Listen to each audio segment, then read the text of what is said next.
So this is the Google Pixel 9 Pro, and this is one of the best smartphone cameras I've used, but in a very specific and unexpected way. Let's talk about it.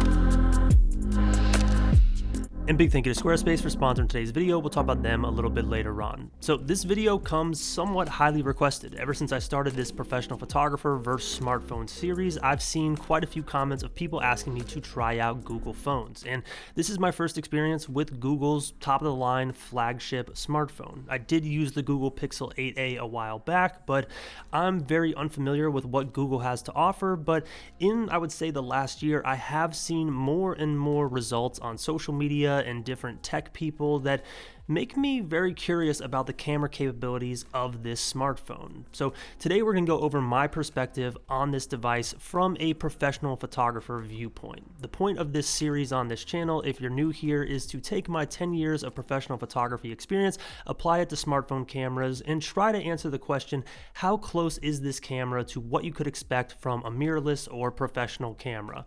I look at this whole series as kind of a more specific dive into mobile cameras, whereas tech videos and people who make, like full in-depth deep dives on smartphones focus on a lot of stuff, whereas I focus on one thing. That is the camera and how good the pictures are. Now, real quick disclaimer on this video, I am making this before the iPhone 16 Pro arrives. I will have that phone in about a week and a couple days, I believe. So if this video gets 2,000 thumbs up, once I have that and can use it for a while, I will make a comparison between these two. So everything in this video today is me speaking without trying Apple's latest phone. So take the information with a grain of salt. If I say I love something here, it might be on the iPhone in a couple weeks, but I just don't know for the time being. Now, the first thing I wanted to test on this camera was the native camera, the traditional 24mm-esque focal length. And this test actually took place at an event that Google invited me to at the Porsche Experience in Atlanta, which, if you know me, any excuse to photograph Porsches, I'm there. So I went to the event, got to check out the phone, got to meet some of the great people at Google, and most importantly, got to be around all these amazing cars and make photos of them. Now, for this test, it's important to note that I did change my settings to 50 megapixels, which is the top resolution you can get with each camera on this Google Pixel 9 Pro. With Ultrawide, you can get 48 megapixels. With Telephoto, you can get 48 megapixels. And on native, you can get 50 megapixels. And I also made sure I was shooting in RAW, which, in my opinion, is the most important thing you can do to make sure you maximize your image quality, especially from a smartphone. It's a night and day difference what you can do with a phone when you're shooting in RAW versus not shooting in RAW. Now, with this initial test of the native camera at the Porsche Experience, the results were pretty much exactly what I expected. Top of the line smartphone images, they look beautiful. The capture quality with this phone pretty much tracks with what we've seen from all the top-of-the-line smartphones. The previous iPhone, the Samsung S24 Ultra, all of these cameras make amazing pictures at their native focal length. Now, something that caught my attention with these test images at the Porsche Experience were how natural the fall-off felt between highlights and shadows. These images really felt clean and not software made, if that makes sense. A lot of times with smartphone images, you're getting that whole computation photography thing that happens.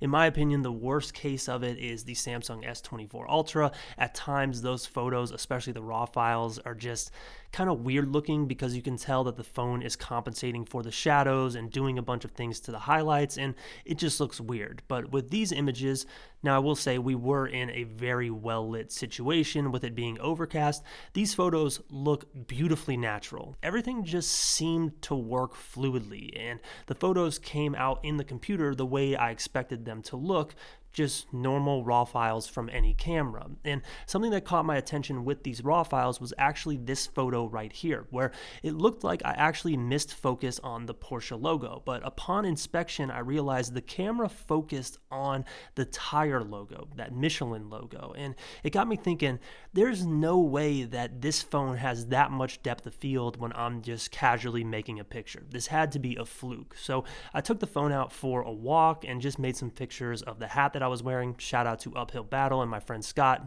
check them out if you want that hat. But these test images confirmed something that I've never seen in a smartphone before, which is this natural depth of field that you can get with an image of something, say, that you're holding in your hand, or something that is a relatively medium distance away from the camera. You're getting natural bokeh like you'd get shooting at something like 2.8 or f1.8 on a mirrorless camera with a traditional lens. I've never seen something like this before, and if you've seen other videos in this series, you know one of my main critiques of smartphone cameras is the fact that in portrait mode you can't shoot raw, so you can't take advantage of the blurry background that you get in portrait mode, so it seems like a useless setting. But now with this phone, the fact that you can produce a blurry background on a raw file, and most importantly have it look natural and have it look clean, is a big win. Like, that's a new gold standard for me when it comes to smartphone images. This phone can now replace your camera in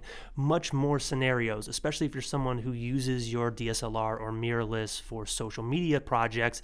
You can do a lot of social media posting and maybe create photos of other people that look beautiful straight from the phone. And you get that nice depth of field, which we've never seen before. And on top of that, these raw files edit exactly the same way that I edit my photos with any other camera. And I've never seen that before with a smartphone. These images with the raw files look natural. They handle tone curves, they handle edits and presets and color adjustments extremely well. So if you're a photographer who at times found yourself thinking, you know, I like making photos with my phone, but the edits never match, you know, you can definitely tell that this is a smartphone photo and this is one from my camera.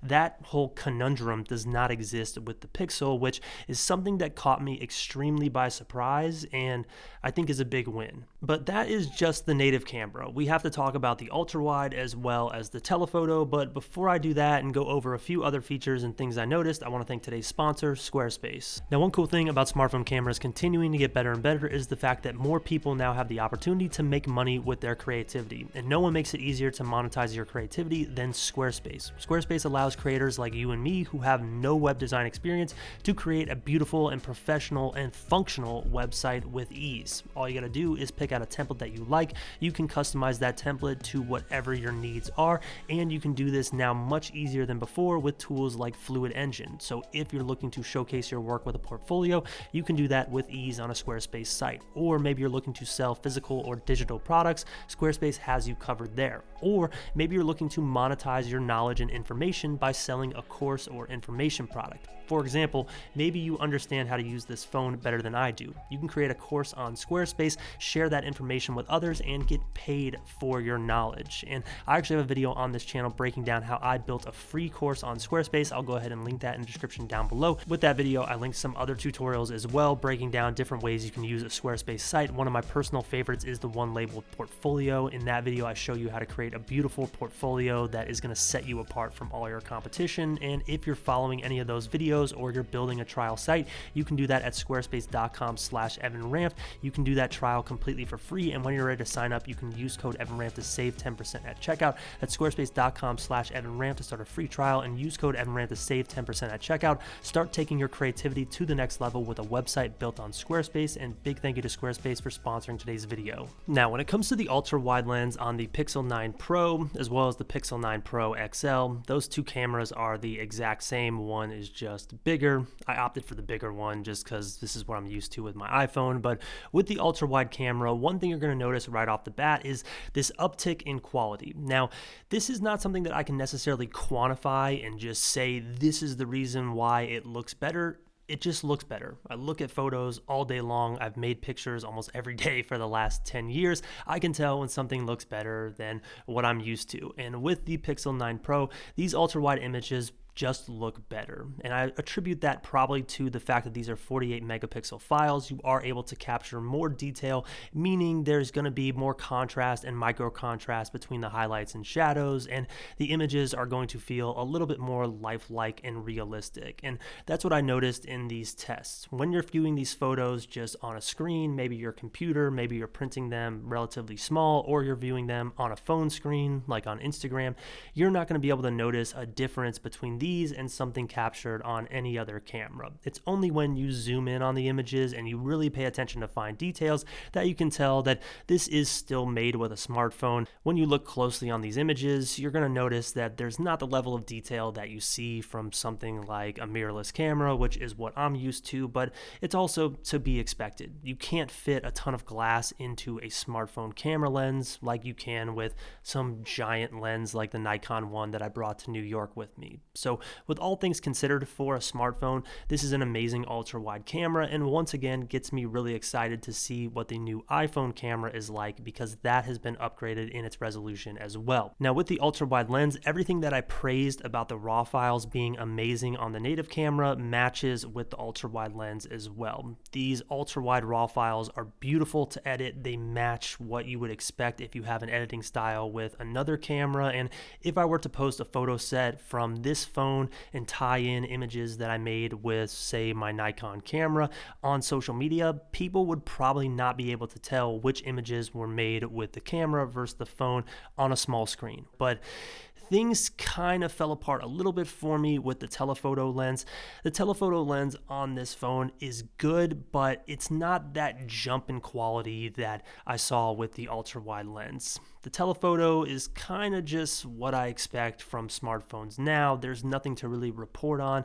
The images look decent, but nothing blew me away. You know, it's kind of just par for the course, how it's been with smartphones for the last couple iterations, regardless of what you're used to using.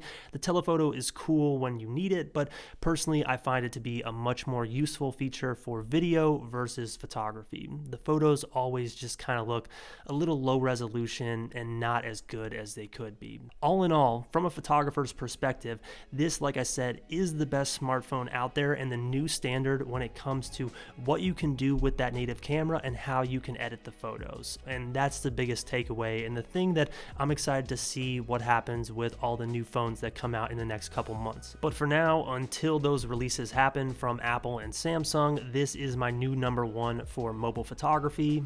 But like I said, a lot can change, and a lot can change very soon with all these other flagship phones coming out. So if you have this phone, do me a solid, let me know your thoughts in the comments.